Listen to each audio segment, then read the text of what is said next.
Boom. According to that, I am live. Welcome to Tokyo Tonight. This is Hiko Simon. It's 10:30 p.m. Japan Standard Time, as it is every week when I do the show. Great to see Wingstar in there, even before I put it out on the social media stuff as soon as it was live. That's pretty impressive. So first you made it, and boom, indeed. That's you can hang around for the rest of the show. I'm glad you caught the boom part. Good to see Tudom as well. It has been a good week. I know I've been a bit low key lately. It's just been really busy with work, and I've kind of I guess I've done two things. I haven't been so busy on social media. I am still here, obviously, so we can catch up here. It means I don't have so many stories to tweet about, although the famous last words, right? I've always said, not so much to do tonight. It goes for a long time. I can talk forever about the subjects that I have, but still, great to see people rocking in. Got 5 at the moment, so I guess give people a few more minutes. All the more reason why, as always, Mike Paxman, long time no see indeed. I remember catching up with you years ago, probably more than 10 years ago now. Good to see you, man. Wow, long time. So as always, if you want to ask me for a topic to talk about, or get my attention, or ask me a question or whatever, just at Mark Hiko Simon in the comments. It will flash up orange. You will see it there in the comments there. And if I don't catch it right away, I'll generally see it if it's flashing orange. So good to see people starting to rock in. Was just flipping through, trying to think of a title for the show. Say Nonenkai to Bounenkais.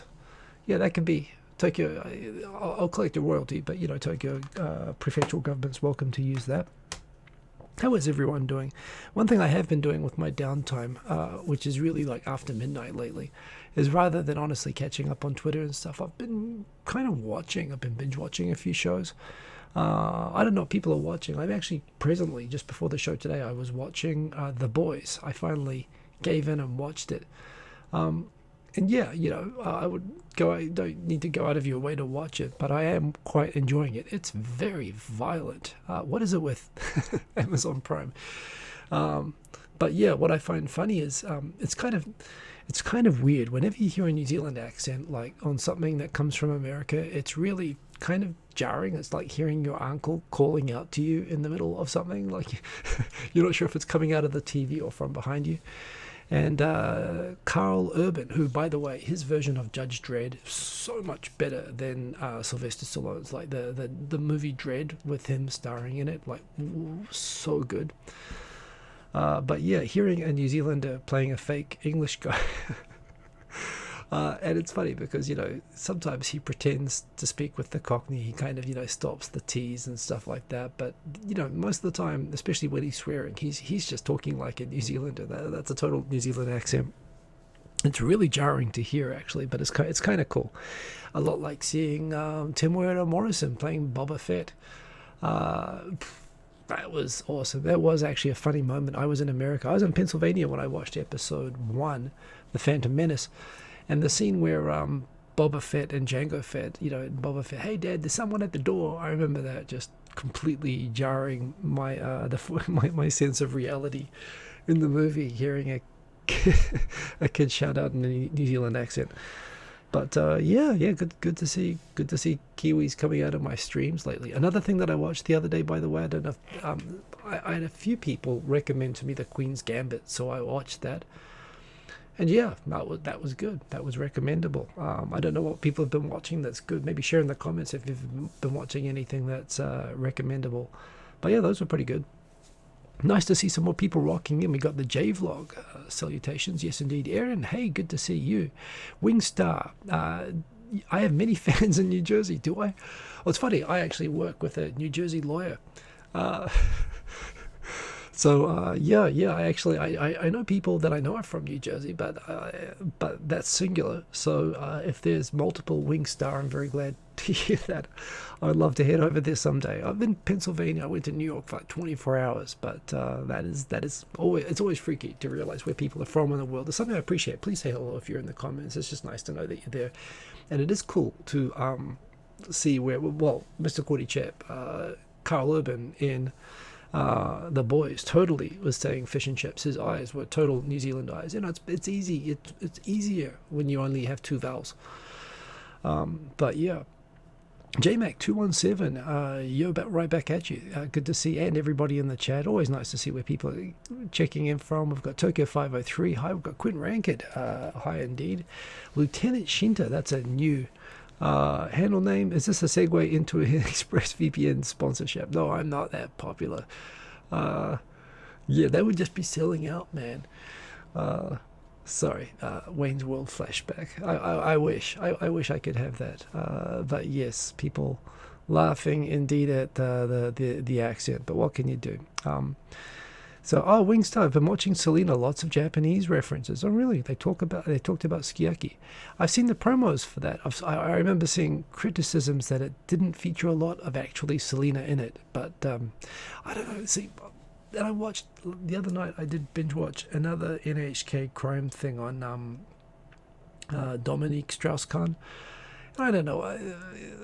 Yeah, it's compelling watching crime documentaries, but in the end of the day, it leaves you feeling a little bit empty. I don't know if that's a crime thing, but I understand it's some sort of mystery of what happened to her or something like that. But I don't know. It is compelling, but I kind of feel dirty whenever I watch something like that. It's good to watch well-written drama. It doesn't come along very often. Oh yeah, I watched a terrible movie last night.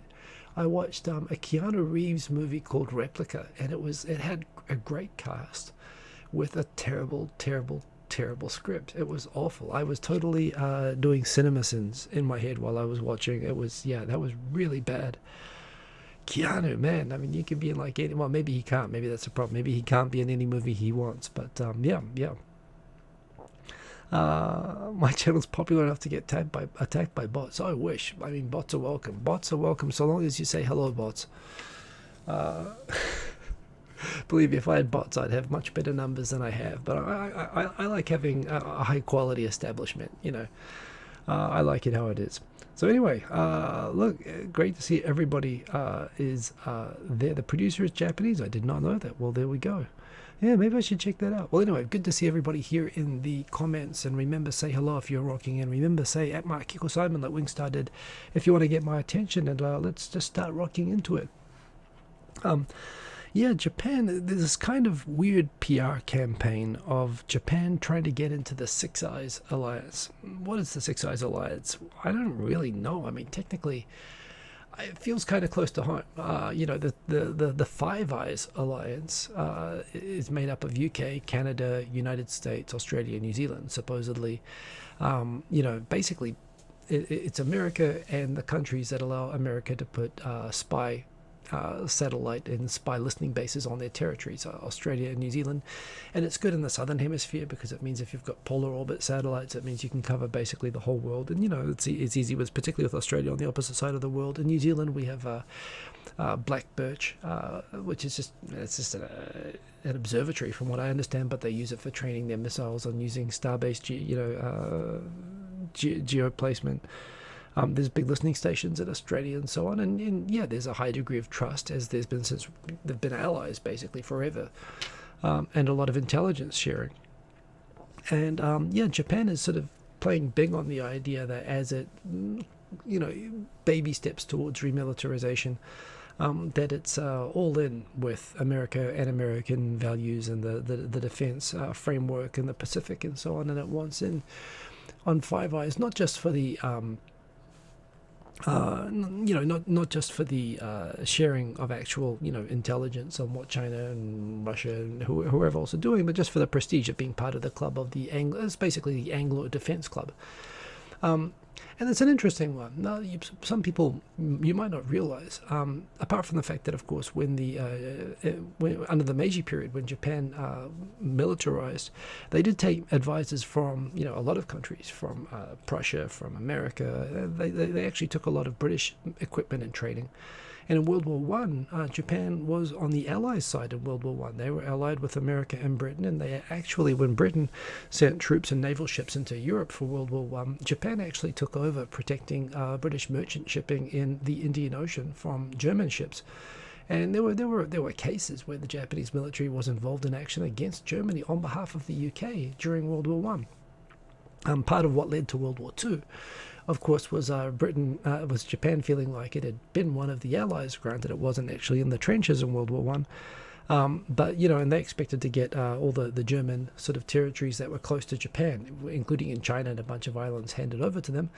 And instead, the British and the French and the Americans divided up amongst themselves. And for various reasons, including Australia and South Africa being represented by Britain, they didn't accept Japan as equal players at the table after World War One. And that's part of what led to. And even then, there were still a lot of very pro-Anglo people right up to the start of World War II that didn't want to go to war against Britain and America. But others who thought it was a good opportunity to change, and a lot of people who resented the idea of Japan being isolated, which was very much, Japan was its own worst enemy in that. But so there's always been, and then after the war, of course, Japan wholly embraced that it was described itself as an aircraft carrier for U.S. troops, going and fighting in Korea and then in Vietnam. It had factories for the weapons and munitions that were used in those wars. So Japan has always played up the idea that it's normalization isn't the idea of Japan rising up and attacking America. It's quite the opposite. The idea of Japan sees its sort of route to international credibility as an ally to America. So there's this kind of weird campaign. I guess it's also partly to sell the idea internationally of Japan normalizing and having a military, which still is not popular at home. That they've been pushing this for a long time now. And there is this kind of idea, and I don't see it coming out of the media or academics. It seems to be coming out of the government. Of course, the Armitage think tank in the US. Yeah, the idea of welcoming Japan into the defense framework more or less is just the right sounding way of describing Japan. It is another Japan-Anglo nation alliance. And it sounds good, but there again, if you know anything about Japan's intelligence agency and its track record, it's pretty Mickey Mouse, to tell you the truth. Japan had, just after I got to Japan in the early 2000s, Japan does have a CIA, technically, a kind of a spy agency. And they had an incident way back in 2000 where the entire list of employees was somehow being stored on an Excel sheet or something, and it was actually leaked onto the internet. Probably what had happened was some other country had gotten the list and had basically, to kind of humiliate Japan, just published the names and home addresses of every. I mean, imagine if somebody had published on the internet the names and addresses of every employee of the CIA. In Japan, it's a much smaller organization, so it's easier to do. But I think the purpose was as much to demonstrate that they are just not capable. If they're not capable of protecting the identities and personal information of their own employees, can you trust them with anything else? Japan also didn't have a state secrets law until like a year ago. And they made a big deal that they were passing the law in order to be able to handle and receive and share intelligence information from the US, for example, where the North Korea missile launches are, and, being able to react if there's a missile attack on Japan and whatnot. But the point is, yeah, Japan aspires to be a part of this, but they really, really are not even close.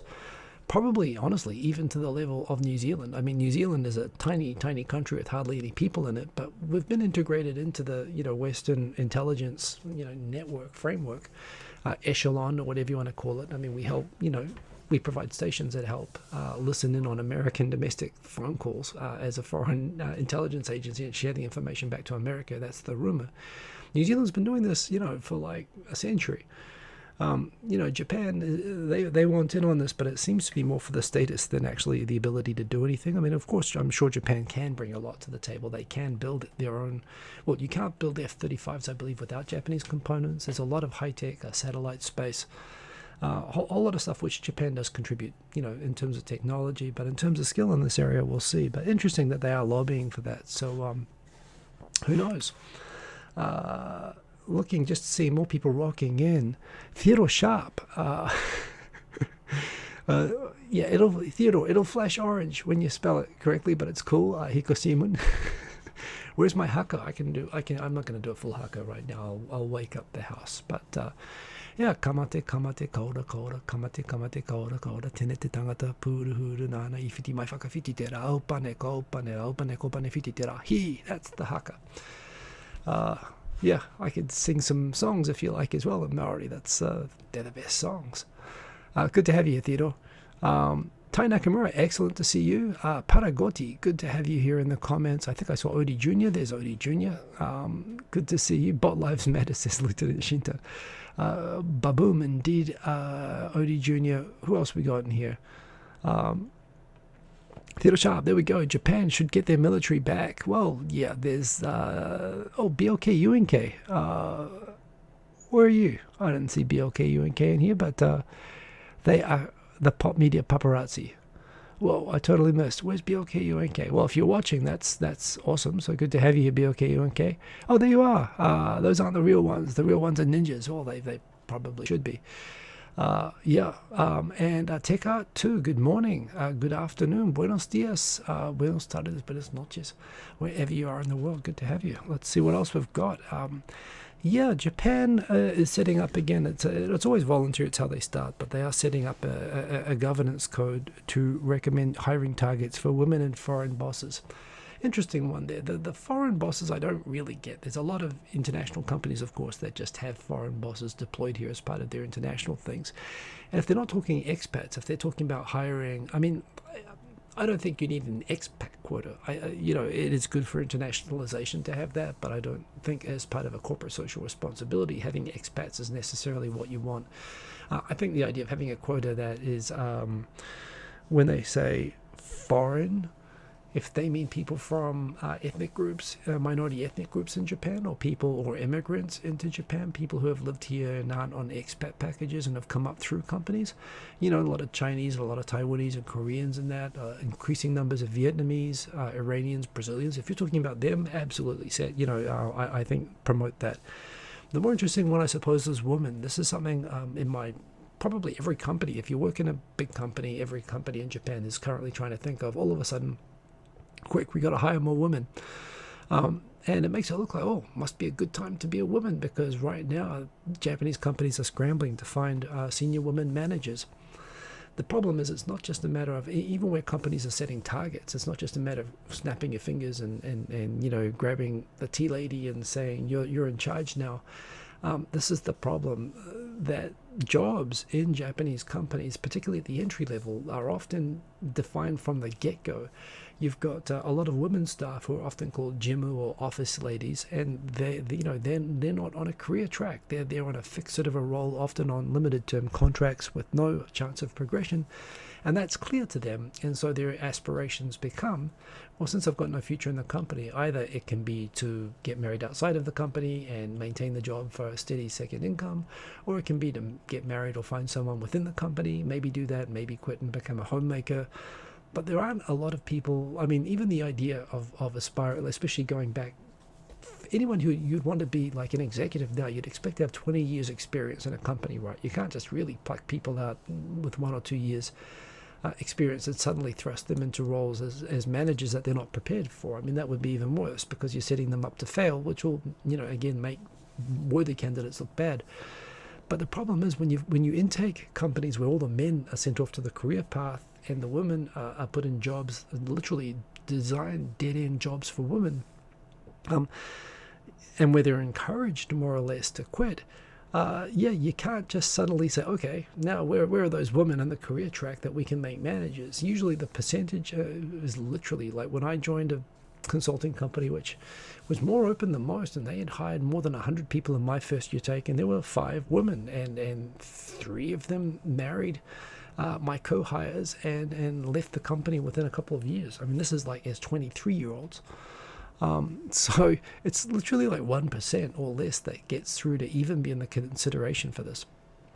And so, it's structural.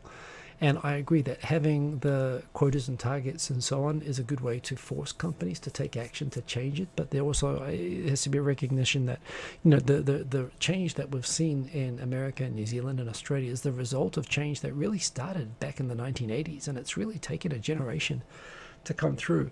I mean, it was definitely the case when I graduated university in New Zealand. When I finished my law degree, there were more women graduating from law, and most of the top places and top law firms everyone was going for were being run by women, more than men. At that time, the Prime Minister, the head of the opposition, the head of the Supreme Court, the head of the largest corporation in New Zealand were all women. So that took a long time to get to that state. Japan, it's good now. Now it's even in their minds to start thinking that way, but you know, it's going to take a long way because right now the structure is just wrong for it. There's the openness, almost the panic, trying to find, okay, quick, where's a woman? We can make a senior exec, and they're looking for them. But you know, women have been so discouraged from it. Even ones who wanted to be didn't have the path or the options open to them. So as much as it'll be great to see companies try to suddenly look for senior managers and fill those roles, what's really more important is that they think all the way down the bottom of the chain to how they're hiring and encouraging and how are they supporting people who, when they get married and have kids, you know, that they can still have it be on a career track towards becoming a senior manager and not sacrificing that, as is assumed when you have kids in Japanese companies.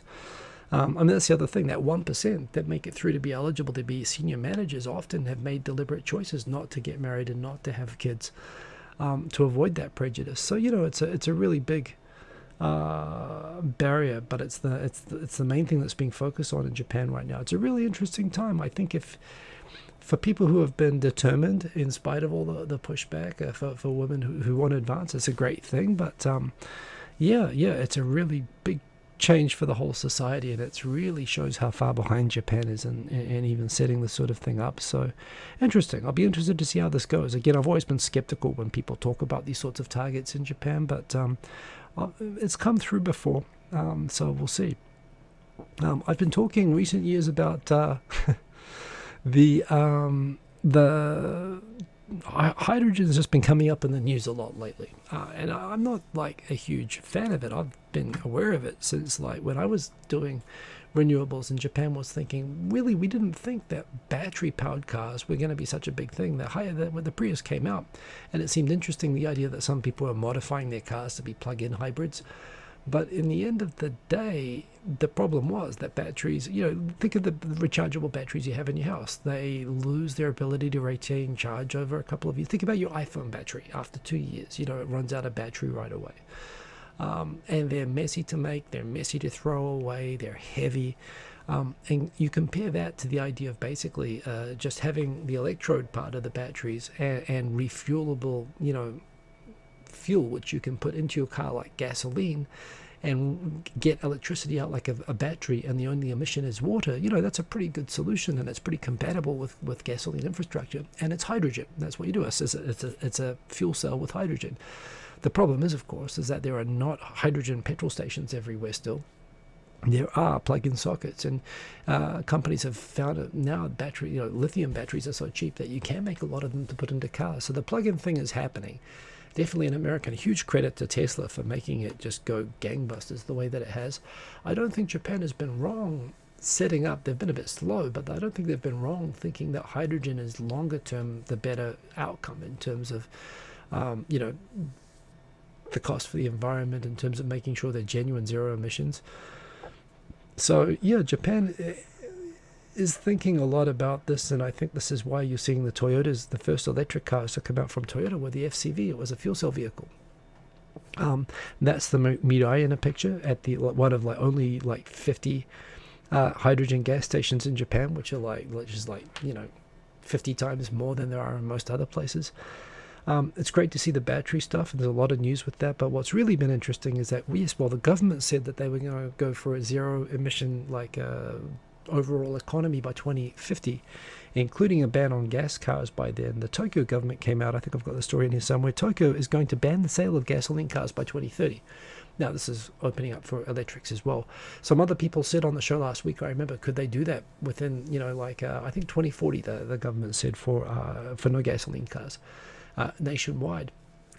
And I said, yeah, because the idea is that the car regio fees are made, that they suddenly go up to be worth more than the value of the car after 7 years, to make people basically sell their cars and buy a new one every 7 years. And it's why all the used imports from Japan basically start at 7 years old, because that's when everyone sells them, even if the cars are in great running shape, which they often are, because in a place like Tokyo, you just can't drive it very often, maybe except the weekends. So you end up with genuinely low mileage, well looked after cars. But yeah, you just can't hold on to them because they're too expensive to keep. And that's part of why I think having the 2030 goal makes sense, because it means everybody who's just bought a car, those cars will be almost untenable for the registration fees. by about 2027. So the goal of so it's really up to the car makers to make sure within that 7-year window that whether they're doing it by buying the car frames from Tesla, or they're actually, as Toyota's just announced, that they've actually made some leaps ahead in solid state batteries. And if the government can finally get a hydrogen infrastructure, it actually means that we're going to have some really cool, totally different electric cars all over the place in Japan in a few years. And this is actually something as well where America is charging it on batteries, and they are cool, and I would love a Tesla myself. I think that it's a bit like with the cell phones, where I think you'll find Japan's going to suddenly, just by jumping straight to hydrogen, is going to suddenly be 10 years ahead of everywhere else. In about 5 or 6 years, you'll see that. It'll take the rest of the world will also catch up, because in the end of the day, it's a better long-term solution. I think Japan's going to get to that one first. There are other questions about where you get the hydrogen from that we've talked about. There's green hydrogen, which is hydrogen that's made from electrolysis out of the ocean, where the electricity for the electrolysis is also renewable, like wind power or something like that. So it's totally green, and they call that green hydrogen. There's blue hydrogen, which is where you can get the hydrogen out of a dirty source, like, for example, out of hydrocarbons, i.e. coal, liquid petroleum or whatever, and you can extract it from that. But it's blue if you are able to capture the released carbon from that process and sequester it, and it's grey hydrogen if you get hydrogen from those hydrocarbons by burning off the coal, which actually results in the emission of the carbon in the process of extracting the hydrogen. The hydrogen's nice once you've got it. You can put it in the ship, and that in itself burns clean, and it's nice, but it isn't necessarily non-emission generating to get if you're separating it from hydrocarbons. But Japan's investing big on blue, on taking existing fossil fuel infrastructure and making it essentially green by getting the hydrogen out without causing carbon emissions. And it's really interesting. I talk about this a lot, but the reason I find it interesting is this is like what the whole world is going to be running on in about 5 years. And right now the Japanese government is investing a ton.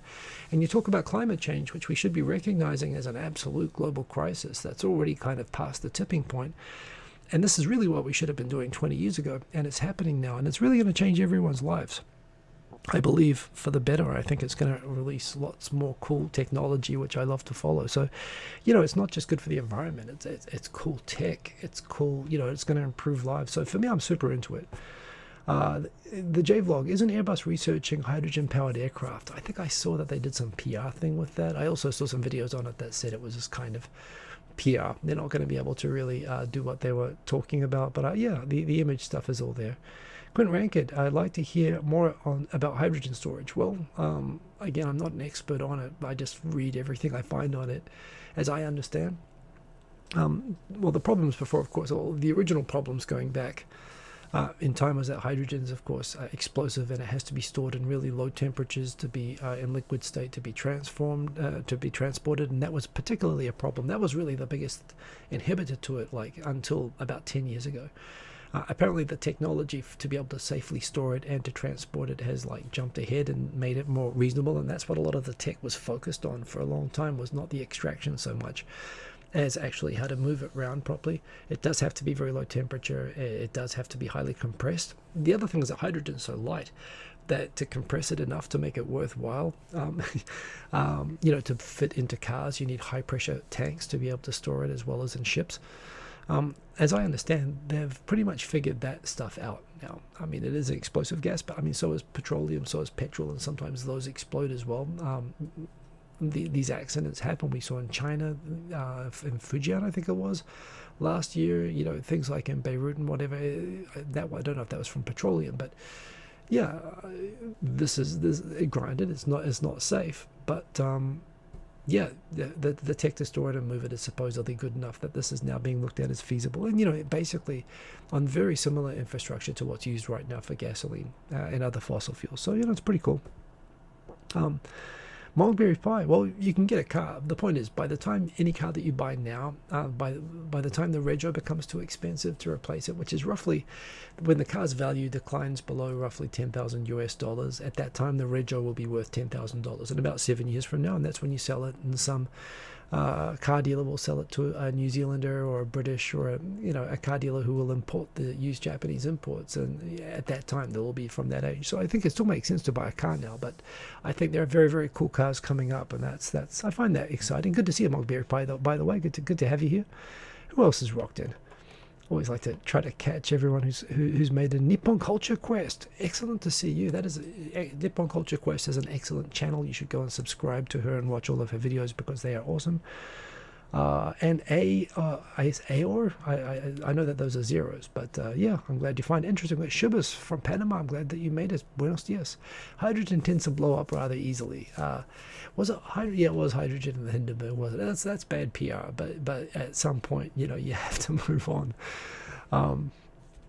Lieutenant Shinto, what happens to those that need to modify their cars in order to drive them? You had to modify your car so you could drive it with your disability. Modifications cost about 1.4 million yen. I do not know. I assume in terms of the cars for accessibility, I mean, of course, one of the great things about electric cars, and I'm talking about battery cars and stuff like that, is that the components, including the batteries, can actually be embedded throughout the car body. So you can actually have, low-sitting cars, skateboards that they call them, with all of the components. So actually, you have a lot fewer of the design limitations of the that you have with gasoline cars. There's a lot more flexibility for making cars more accessible, but in terms of needing to modify them to make them work, I guess it's the same. I don't know. Quint Rankid, you want to hear more about auto collisions if the autos are hydrogen fueled? Yeah, I don't know. Go have a look.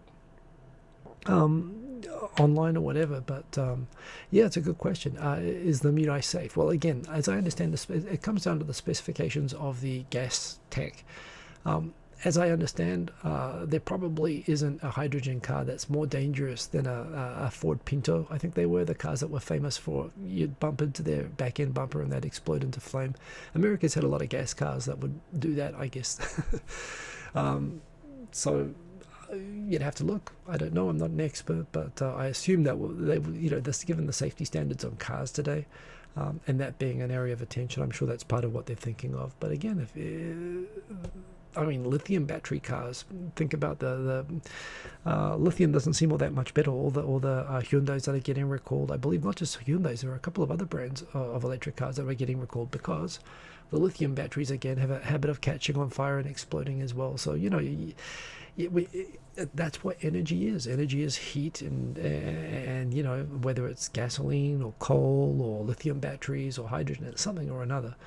And obviously that tech has to improve as well. But I still like the idea of, if you're going to go for electricity, lithium batteries are limited life. Fuel cells theoretically can run. They have all the advantages of lithium batteries, except they can just be refueled and refilled. They can be recharged faster because it's just refueling, and they last a lot longer because you don't have to toss the whole thing out when they're done. So it's a cool tech. Ebon Legend, hello from Saitama. Good to have you, Ebon Legend from Saitama. Good to have you there in the comments. Wingstar, Audi for 10 years. Next car will definitely be a Toyota. Yeah. They're just good cars, aren't they? They run forever. So interesting stuff with cars in Japan at the moment. Oh, and there's the other story that at the same time as well, Toyota's been focusing on the Mirai and the fuel cell vehicles for like 10 years now. They have read the air, the Kukyo Yonda. They've kind of got the message, and they have announced that they have developed their own solid-state battery technology. I guess they've looked at what Tesla's become, which is just amazing. Their market cap is like bigger, I think, than any other car maker right now.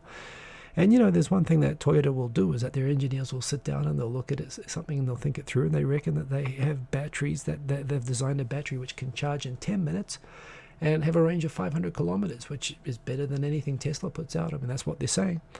Would love that. Release that before 2030, and you can sell them all in Tokyo. And it's great to see competition, right? I'd love if the performance matches what Tesla is doing. I love how credit to Tesla for starting the race, right, for pushing it. And I love it when Japanese companies react like that. And when it becomes an engineering and a tech thing, Japan is an interesting horse to back. So yeah, they're not going all on hydrogen.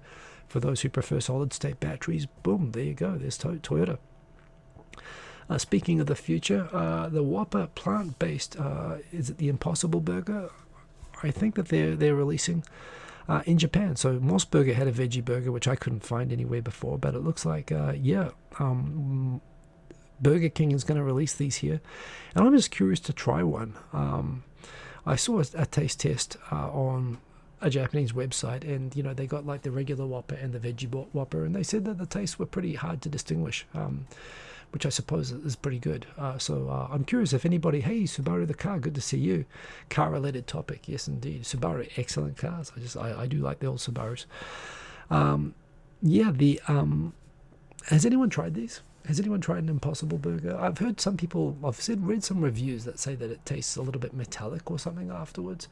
I mean, if it just sounds normal, I'm still of the school, by the way, that you can make a perfectly good burger without needing to make fake meat. That's almost a little bit weird. Like, why not just make it out of delicious vegetables? I'm okay with that. But you know, if they can actually make good tasting imitation meat, you know, I'm open to the idea. I'd like to try it, so I'm going to go try to find that anyway. From 11 December. Oh, it's available now. I should go look for that. Yeah, when I saved this, it wasn't ready yet, so I might go this week and try to get one. I'll tweet my impressions on it. But yeah, the Star Trek future where no one actually eats real meat anymore. That'd be a bit sad. I'll tell you what I had for lunch today. I had a venison burger. Venison, very hard to get in Tokyo. Man, Bambi tastes good. I hope that all the generations that come after us are vegan, and I will respect and salute and follow that. But I love Bambi meat. What can I say? That was a nice burger. Yeah, more defense stuff. So again, that's stupid. I've been giving you guys the running commentary on Trump basically putting lipstick and putting the U.S. military on a street corner, asking them to try to entice Japan into solicit more funds for hosting U.S. bases, which Japan already pays 90% of the cost for U.S. Force projection in Asia, basically, with a huge number of bases and forces here. And he still wanted to, you know, make a trophy out of getting Japan to bend over and take it and pay for some more. Korea, by the way, submitted immediately to this, and they were trying to get Japan over the pommel horse, as it were. Japan, yeah, they played it pretty well. They sort of stalled, and they sort of bought some time, and it looks like, yeah, the clock's running out, and they're just, oh damn, we're just going to have to negotiate with Biden instead.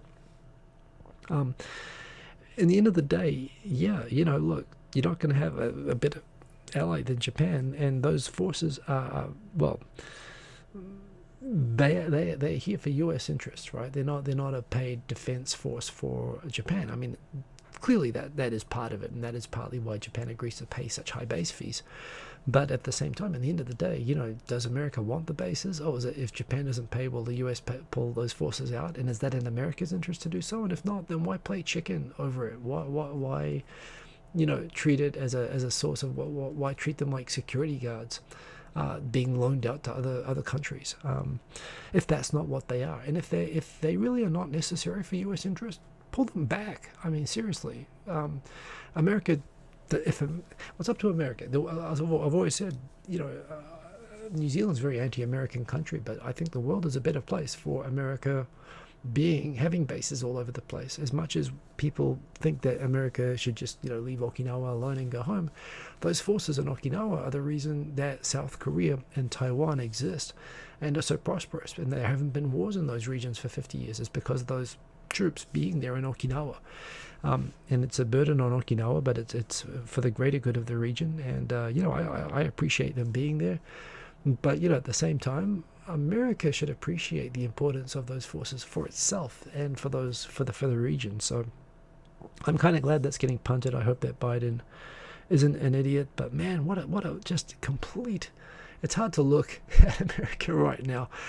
And the fact that I mean, just an insane lunatic still running the country, and that, you know, 71 million people voted for this time. I don't understand that at all, but you know, and I don't think it's going to be like you know, candy and rainbows with Biden either. But at least, you know, you'll have someone on the spectrum of normal. So we'll see.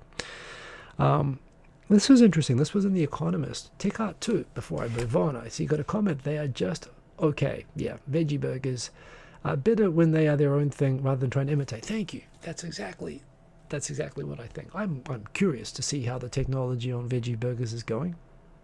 But Yeah, Aaron, you've had an Impossible Burger. They're pretty good, no complaints, and you like me. Well, there you go. That's kind of what I've read about them, and that's why I want to try one just to see for myself. But yeah. Um, so anyway, this is interesting. I saw some people saying, "Hey, is the Japanese government paying The Economist to write stories now?" And they're definitely not. The Economist is definitely generally critical of the Japanese government, so it was an interesting place to see a fairly favorable take on the Japanese government's reaction to COVID-19, which I think generally I have taken the view, and most people in Japan have taken the view, that the Japanese government has kind of been a bit Mr. Magoo about the whole thing. It's been kind of generally inactive and ignorant and lucky.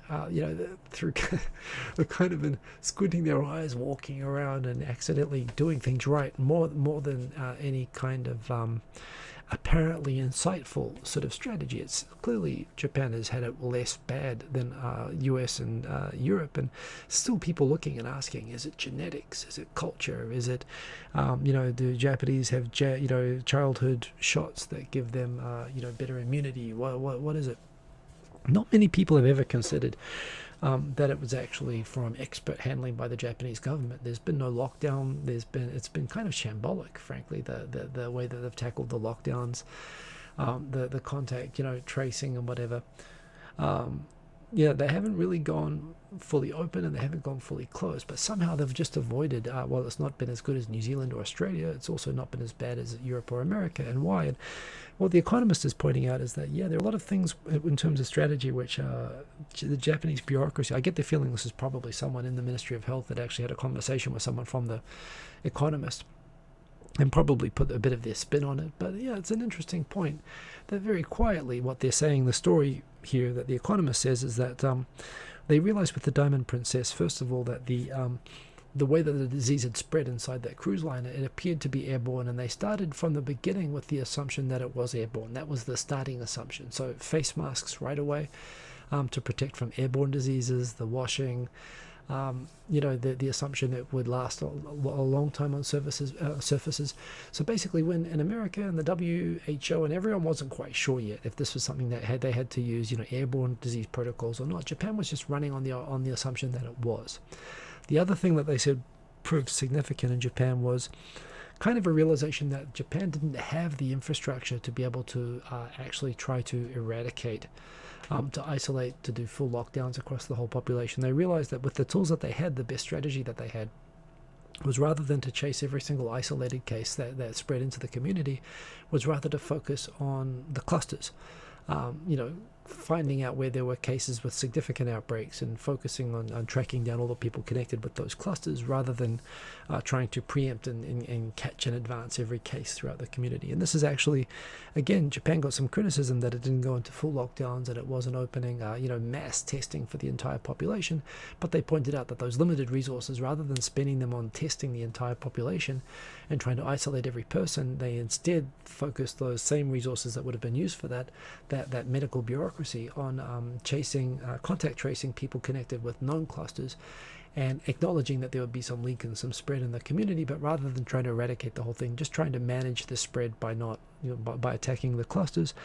And they point out that basically those understandings early on, to avoid confined spaces, to avoid sort of drinking and closing the sun meets, and avoiding close contact with people, wearing masks and those sorts of things, those approaches that were taken from March appeared to put Japan better off. And I suppose I never got the sense that those were particularly deliberate strategies. In a way, Japan had no choice but to do them, and it looked questionable, but at the same time, the results speak for themselves. I still think it'll be interesting when we are finally in the position to look back on this, which may be within this next year, but of course, just because you have vaccines doesn't mean it's necessarily all going to go away. So it might be beyond next year that we'll be able to look back and assess, which approaches were better. And I guess the other thing to learn from this, just like living in Japan, knowing that you're going to have a big earthquake sometime, or you're going to have tsunami sometime, or a volcanic eruption sometime.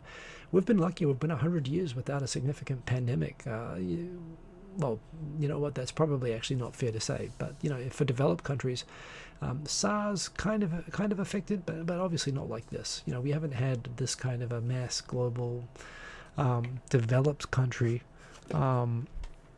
sort of shared pandemic like this. We've had MERS and SARS and so on, which have come and gone in different degrees, swine flu and so on. But, not really since the Spanish flu have we had something like this yet. It used to be that you would get something like the Spanish flu like this every 20 years. Something like this would spread the world. And I get, it seems logical now that, again, with the antibiotic race, that the diseases are catching up to our medicine. We got a little bit ahead in the race through the discovery of antibiotics and so on, but clearly that's coming to an end. Everybody's saying that. So I think we're going back into the cycle. And it's going to be really interesting to see who came up with the best model for dealing with this. And it's funny because I suppose in Japan there's a long history. Japan has a long history of densely concentrated populations and struggling with disease for a long time. A big thing actually was cholera when the big cities came up in Japan and controlling that, and they did that without a lot of scientific knowledge or understanding about the disease, but they found out, as is really common in Japanese culture, the way they discovered sake, the way they discovered sword making, and the way that they discovered pandemic control with cholera was not through actual deep scientific understanding of what was going on. It was just through trying everything and sort of eliminating and figuring out what worked best based on the results without necessarily understanding why. It's got the Japanese artisan thing of just being like just a total nerd. Trial and error and reinforcing the right practices is kind of how things go. And who knows? It may well be that Japan proved pretty good. It's a pretty rosy picture. It doesn't overwhelmingly credit the prime minister or the political leadership. It kind of gives credit to the actual medical authorities, to the bureaucrats, which is why I think this was probably leaked by a bureaucrat, but still interesting. So Quinn Rankid, I think Biden's going to be a whole lot more fun, and I mean bad. Well, it's been bad for a while. So, Kana-san, good to see Kana-san. Hiko-Simon-san mo taichou ki o tsukete kudasai. Yes, I will take care of I am taking care of myself. I actually, by the way, just in random personal stuff, I stopped running this week. Last week, I hurt my back when I was scrubbing my kid's school, wabaki, his school gym shoes. And I also was getting a really tight Achilles in my leg, and I snapped my Achilles like 6 months ago, and I was out for 3 months. So I didn't want to risk that again, and it's getting cold, honestly, and I've been busy with work. So I thought, well, you know what, I'm going to take a week where I'm just going to let my muscles get better and just rest and relax, and that's been nice. And I'm going to get back into it, but I'm going to get back into it wearing warm clothes and deliberately running slowly. So I'm going to set myself a goal of running with like 6-minute kilometers. It's going to be like baby shuffling.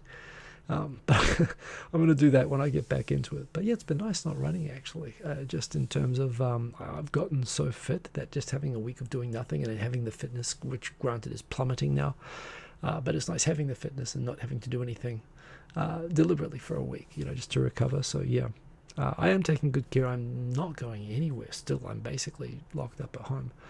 But it's all good. I must admit, I'm getting used to it. And it does make me remember how much time you lose in a place like Tokyo, commuting an hour each way to and from work every day. I hope everyone else is also coping pretty well.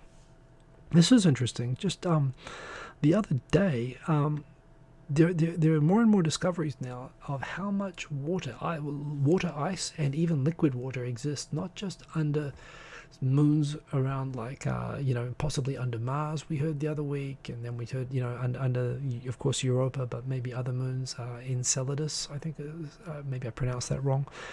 But not only that, now we've discovered like even Ceres, the largest asteroid actually below the surface, is apparently just full of ice and possibly even liquid water. Like it's basically a snowball by the looks of it. And it looks like a lot of asteroids are like this. It appears that even Pluto may have liquid water actually around its core, where it's warmest out there. So it turns out that there may just be water all over the place in the solar system, and that is cool for 3 reasons. 1, it may have life. That would be cool. 2, it means that, of course, we have something that we can drink and use to sustain ourselves if we want to go put moon bases out near these places. And 3, hydrogen. You can get hydrogen from water, and if you are planning to use hydrogen as a fuel, you get both water and rocket fuel from it. That's pretty cool. I am into that. In Japan right now, by the way, how are we doing? Not good. The numbers continue. They're going up at a slow rate, but they're going up. And I must admit, I'm getting desensitized to it. The average daily number is now like getting up near 600. It's gone over 600 a few days. The average over 6 weeks, 7 days is probably not yet there, but it's crawling up to the high 500s and 600 per day. But more than that, we've had we topped 3,000 for the first time nationwide the other day. I know it's not much compared to other countries, but it is going up. And what's more alarming is that the medical system really now is facing a shortage of, well, when they say hospital beds, it's not only just the beds, but it's the staff able to look after the beds. They don't have the nursing staff able to look after them. Osaka called for self-defense forces to be deployed. I think I mentioned this last week. And self-defense, a lot of people saying, hey, that's not what the self-defense forces are for, and that's a bit harsh on the self-defense forces, asking them to suddenly be nurses. Although they are responding to that, particularly in some towns where there are large SDF bases. But it turns out, yeah, Japan sort of like has still been able to manage to the point so far that the medical system hasn't been really tested. But right now, there are 4 main areas. There's Hokkaido, Kansai, and the area around Tokyo and Okinawa, which are suffering now real shortages, where the medical systems are kind of close to not being able to manage anymore, and they're asking the government for help. Including money to be able to pay nurses over time. And this is the other thing as well. A lot of the nurses that are being called on to work on, to support these sort of people, they're asking for nurses to come out of retirement, but they're not getting extra pay. They're on fixed budgets, and they're not paying overtime or danger money or anything. And, there are nurses quitting as well because of this right now. So it also reflects, again, that the work involved in looking after people in Japan is just not, as in many countries, is not really appropriately valued, and this is when you need them. And hopefully people will remember how important it is and reflect on that and actually, improve it for them. Ganymede in Callisto also has plenty of water, says Mr. Korichev. Yeah, it's crazy. They find every week, there seem to be multiple announcements where they've found it. Iraq 299. Good to have you here. Good to say hi. Thanks for swinging by. So yeah, Bounenkais clusters. Yeah, they've already had like a significant cluster in, I believe it was Fukushima. This one, yeah, Fukushima. Some people saying, "What are you doing having a Bounenkais?" Bounenkais, of course, is a literally it's it's an anniversary to forget party. It's a party to sort of forget year party. So you have it at the end of the year to look back at the year, but basically to sort of think of all the struggle that you've had and drink and put it all behind you. And then you have a Bounenkais at the start of the next year, I guess, to forget the year that's about to come, and who knows what 2021 is going to bring. And of course, it's a time of year that you catch up with. It's Bounenkais season from basically this time of year to the end of the year. You have company Bounenkais, you've got friends Bounenkais, you've got your high school Bounenkais, you've got your it's generally people just have non-stop drinking party Bounenkais. And what we have discovered, certainly in Japan, the approach has been that getting together in groups in restaurants or closed spaces, and especially when drinking, is bad. You get clusters that way, and one has already happened in Fukushima, and everybody is just saying, yeah, you idiots. In fact, wow, someone really had a Bounenkais, like a real Bounenkais? Yes, whoever's doing Bounenkais right now are certifiable idiots. Please, everybody, stop with the Bounenkais already. Yeah, I can't believe that somebody would be having a Bounenkais right now. Like, what kind of idiot? That's completely against common sense. But yes, basically everybody circling in condemnation that someone could even think it was okay to do a Bounenkais. Last story I've got lined up for the evening is just from today. Lawson apparently is posting super temp positions. They basically have this idea of gig working at Lawson. If it's ever been your dream to something fun to do on a Saturday night is to don the blue apron and go and serve your community as a member on the late night shift at Lawson. That chance could now possibly be you. Apparently they are opening up the possibility of super short-term, basically gig work basis. What the hell is that? I didn't know that was there. But yeah. Again, how are you supposed to go in, and people pointing out, and people asking the same question, how can you have gig workers there when, you know, they're not trained to know, like, you know, how anything there works? I'm not sure exactly what they're going to be doing or how that would work, or if I would be able to go and do that. It's interesting. I suppose it's in some ways it's better, I suppose, than working for Uber or something like that. But yeah, it turns out they're just going to advertise and take people. I don't know, maybe if they'll have to take some sort of training course in order to be eligible for it or something. I don't know, but that is a thing that was announced today, that they're going to be doing that. So that's all that I've got tonight. We're 5 minutes. I said I'd be ahead of time. I'm 5 minutes ahead of time. I can talk forever, of course, as you know, but I selected the news stories to comment on. Yes, I did. And to tell the truth, as I said in the beginning, I've had a super busy week and I've just not been tweeting as much lately. I've been watching some interesting stuff which I've been enjoying. I've been watching The Boys just before this, which was kind of cool. I hope that you're all well. Good to see everybody in here and commenting, like I assume. Thomas H, good to see. Sounds like a dieting slogan. I'm sure it was. I don't remember what that comment was responding to, but yes, if you've got something you'd like me to talk about, you got me for 5 minutes. Hit me with what you would like Hiku-Simon to talk about. Speaking about myself in the third person. Theodore Sharp, you live in a share house. Danger is all around me. Well, yeah, it depends. If you're like in a party share house, and I've lived in a party share house, and I was in danger, and that was in 1995. So there are good share houses and bad share houses, but certainly, yeah, if you've got like randos coming all over the place, you do want to be careful. So of course, you included Theodore Sharp. Stay safe. Yeah, and if there's nothing else to talk about, I'm just going to end it. It looks like we're going to get in under the art this week, which is a good thing. Remember, I am here every week. Don't do it. Don't go there, Mr. Cordy Chap. I know what you're doing, and no,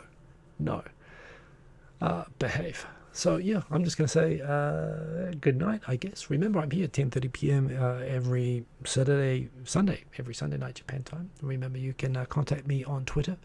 Oh yeah, tomorrow night I am going to be doing at 5 p.m. I am absolutely not going to miss this time. Oh man, this is a crazy time of year. I missed the last one. I'm going to be doing What the Sustainability with JJ Walsh. That will be awesome. As you can see, I've got stories and stuff to talk about with that. She's always got very, very cool stuff, so do look out for that. It'll be about 5 p.m. Japan time, so check that out. Subscribe to her channel. That is always really good to follow. I'll tweet out in advance as well, so swing by and say hello, and like and subscribe to her channel. Remember, like and subscribe to this if you like it. It does help, and I do appreciate it when people do. And everybody, please stay safe. Have an excellent week. I will see you all next week. And keep cool till after school. Kaikite ano, Lawson. Peace. See you later. See you later, Tech Art too. And thanks everyone for showing up, and see you later.